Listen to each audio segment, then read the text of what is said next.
Hey everyone, I just wanted to record a postscript to the previous on the nose, in the moment video about Shaka King's Judas and the Black Messiah that I just released yesterday.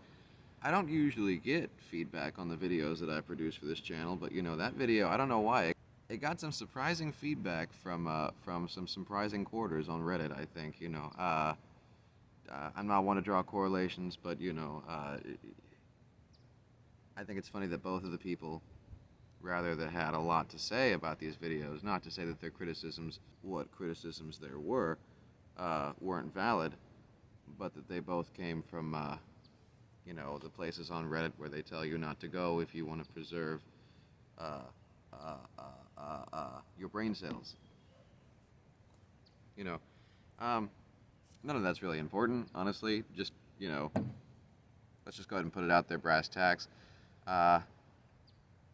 Conservatism,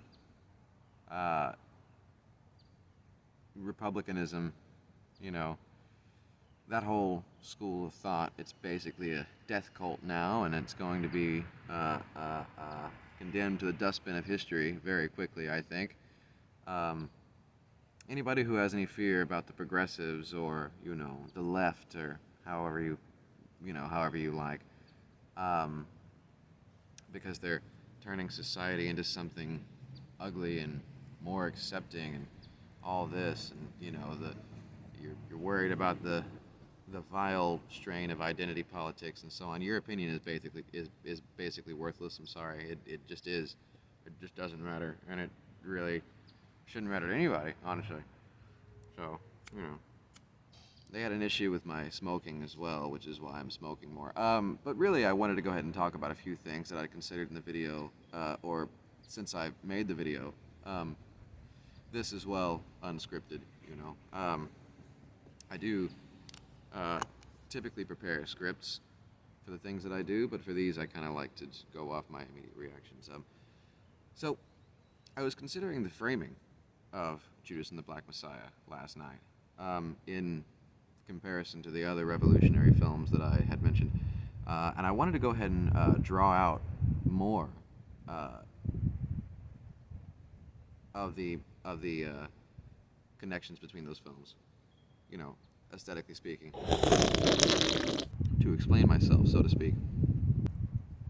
The only reason I think this kind of stuff is valid to do with a filmmaker, with any kind of filmmaker at all, is when they're new, and I include that like with my own bullshit down here that y'all have either watched or not.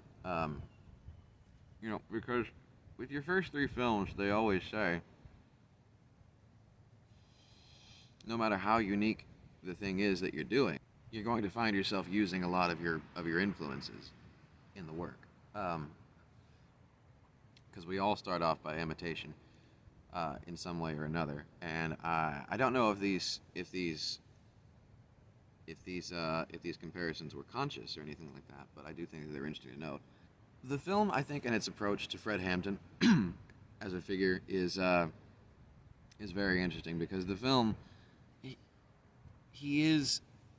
Fred Hampton in the film he's our main character, but he's our protagonist rather, but he's not our main character. Our main character is Bill O'Neill. He's the person that we see everything through. He's the person that we, that we have emotional access to, I guess you would say. He's the person that we watch change. Fred Hampton doesn't really change from frame one to the last frame.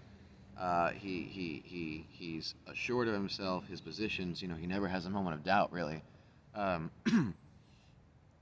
in the end, his death in the film is almost symbolic. He was killed in kind of a very violent and sudden and terrible way, but his death was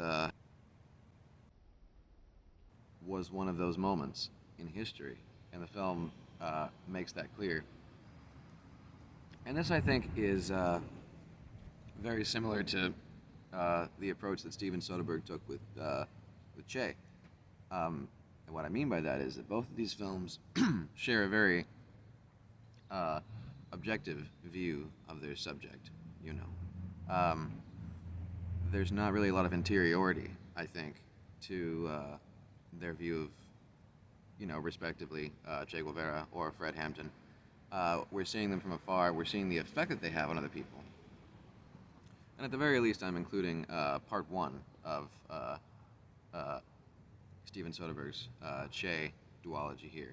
Part two, I guess, is a bit more interior, just because it's about the man of ideals faced with the failure of those ideals. But even then, it's still a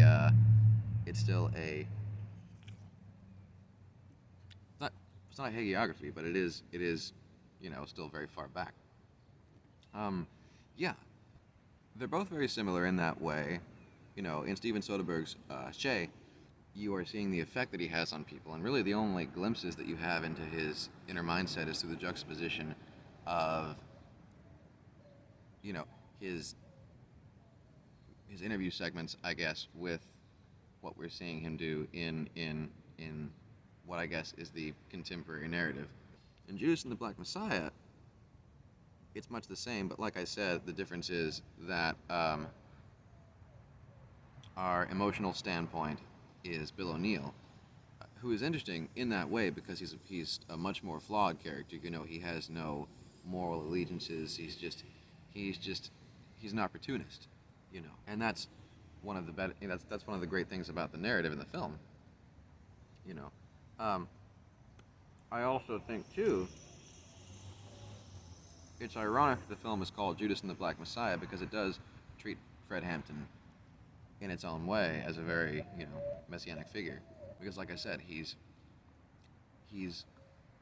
treated in the film as a man of unparalleled morals, and it's about the way that he serves as an example, as an icon to the other characters in the film that the film finds its narrative heft, and it's also apparent in the way that the film treats the Black Panther Party as well as like living or at least that chapter of it as a living and dying with him, and while it all kind of comes out to conspiracy, there's that one scene, for example, where they talk about how they had to kill the informant and things like that, and that's kind of accepted.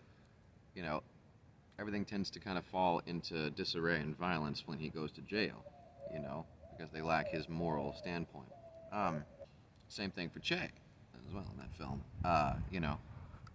And also, too, when I was talking about the comparison between it and Battle of Algiers, I think what I wanted to kind of go ahead and point out there particularly was that both of those films are concerned with the mechanics of trying to start a revolution, with the day-to-day processes of it. They're procedurals, both of them in their own way, I think. Where Battle of Algiers takes a more wide-open view of it and sees the machinations of the occupying army and the Algerian.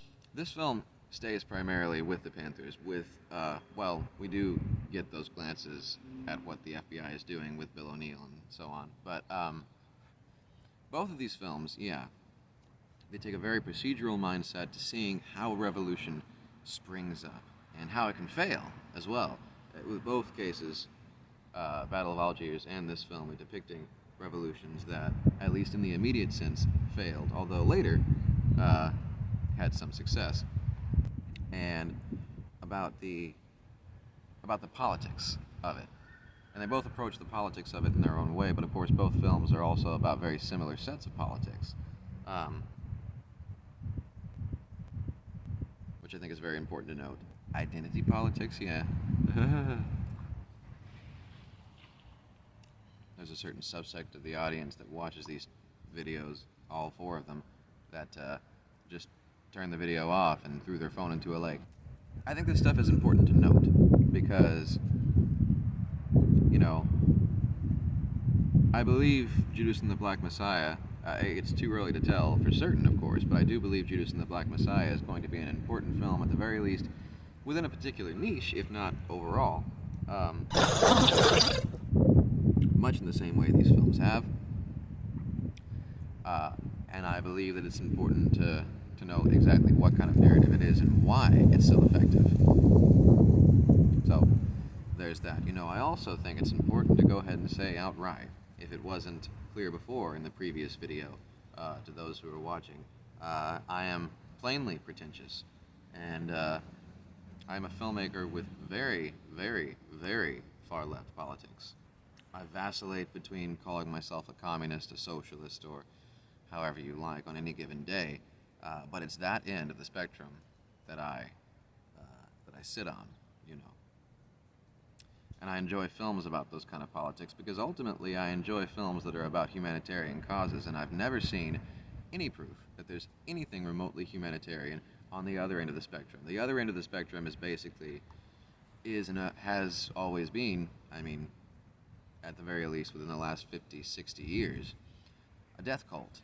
A death cult that worships capitalism. A death cult that worships, well, now with some subterfuge, but not so much before, racism. And, yeah, they're just, that kind of opinion, it really isn't relevant to any kind of progress in society anymore. Oh, yeah.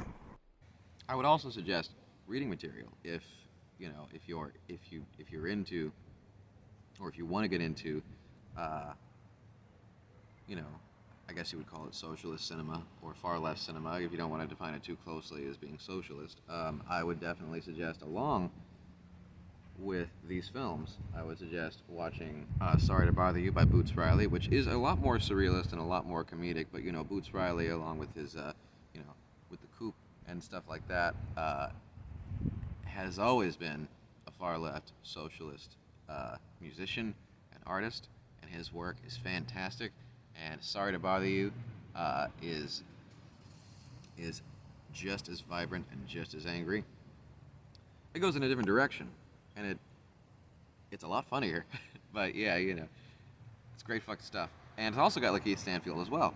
I would suggest reading perhaps Autobiography of Malcolm X is a good one. I would suggest reading anything by Che Guevara, Guerrilla Warfare. I would suggest, you know, reading Che, A Revolutionary Life by John Lee Anderson, which is a really, really fantastic biography. All 8,000 pages of this is going to be kind of on the nose, but this is kind of a primer, so if you haven't explored this stuff before, this will lead you into other. This is going to sound kind of obvious, but read, not watch, read V for Vendetta by Alan Moore, because it is a very thorough, it is a very well-researched book by a plain-spoken anarchist who has read his Proudhon, who has read his Mikhail Bakunin, who has read his, you know, who knows his stuff, and that kind of philosophy is well threaded throughout the narrative. Definitely read the Communist Manifesto by Karl Marx. It's one of the most important books ever published. So, you know, read that. Start there, expand outwards, you know, and I know, obviously, these suggestions are going to seem obvious to people who have long ago read those books.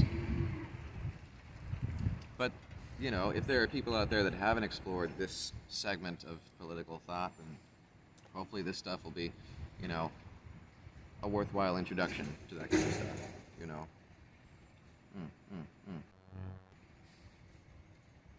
I'll also include a more thorough reading list suggestion list down below. Thanks so much for watching. I'm going to smoke some more cigarettes and I'm going to drink some more coffee. Thank you all for interrupting my smoke break.